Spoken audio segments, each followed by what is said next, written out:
ملک دا ریاست چې کیم دی د همیش په علاقه شه په وطن شه ډېر خلک د محب الوطنۍ سرټیفیکټونه ورکوي دغه ملک بنیاد په درویغ یشی شوی دی و دغه ملک ته دوی اتلون په درویغ غوښتي دي ځکه دوی دا دعوا کوه اول خو چې علامه اقبال خیب په خیب سړی چرګې په حرم نه جوړېږي دی چې دا ملک په خیب دی بیا د علامه اقبال خپل ځای کې توب لیکلی دی جاوید اقبال جان قبل گریبان دی هغه لیکلی دي چې پلور ملوړ سوچ په دا نه دی کړی که خیب کې خود نه دی لیدلی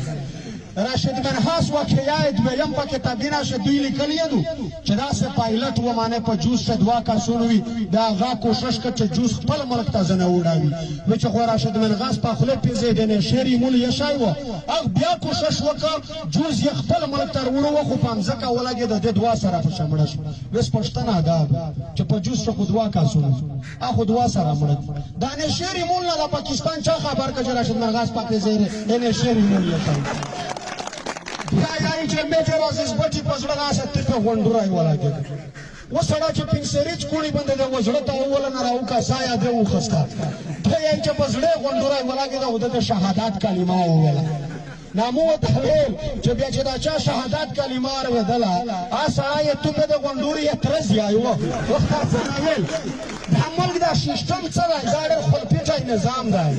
نشتوس آس کوشش کی لکه اوس پښوره انتهایی په ظلم شهادتونه کراس کوي مو سره د سټیجینه یو کاسر وړای و د فوج د جیل نه یو ویل چې اواله مو فوجون په پښوی لوري خو چې کله مې ورته وویل چې زه د قرآن حافظ یم ډایرکټ یې وایي چې پښر چغې کړې په زړه باندې کښېښو چې شاید د قرآن حافظ یې د ظلم هادینه دوی اسلام مذهب انسانیت یو شی نه پېژني خو بله کیسه درته کمیشتو دا غلامي دی چاکي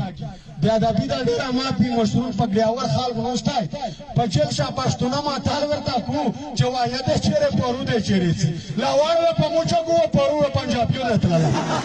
قسم په خدای وجود مې خوځېده خو ډور انج نه زه تلو ځکه چې دوی چې لاوړ چګو وکنې سیستم یې ګاډ وړ په پاکستان کې سره پیش انتهایی غیور کومي پیاوړی کومي پښتین کومي تاریخ مو ګاواده یو غلامي نن د داسې خلک کې چې لاوړو په توچګاوي پرو ودرې نو په چار دو چې لږ کې خیرات وکړي لږ پښتین ولیر پیرتا کی دغه ملک سره ګوره په دا مو غلطوي چې اردو ہماری کومي زبان ہے نہ چیر شمیز یو کوم چیرته ای په پښتونه په پنجابي شه څومره توپیر ده دوی ونه دوی بیټي دوی فاصل دوی رنگینا دوی دود دستور کلتور دوی چې وروي د اټکرا په یغلري ونسا اوله د ډیلیا پیر کني دا سندره په شي چي کې لیا مجھے پېښور لګي جانا تسی میری دلبر جانا ومشته د اټکرا د کوبل پیر ودوي دا سندره یای چې بيبي شیرین زیړه ګول مش په هر شیشه د سره فرق دی دا اردو څنګه د مشکونی ژبه شوا مشکونی ژبه پښتو دو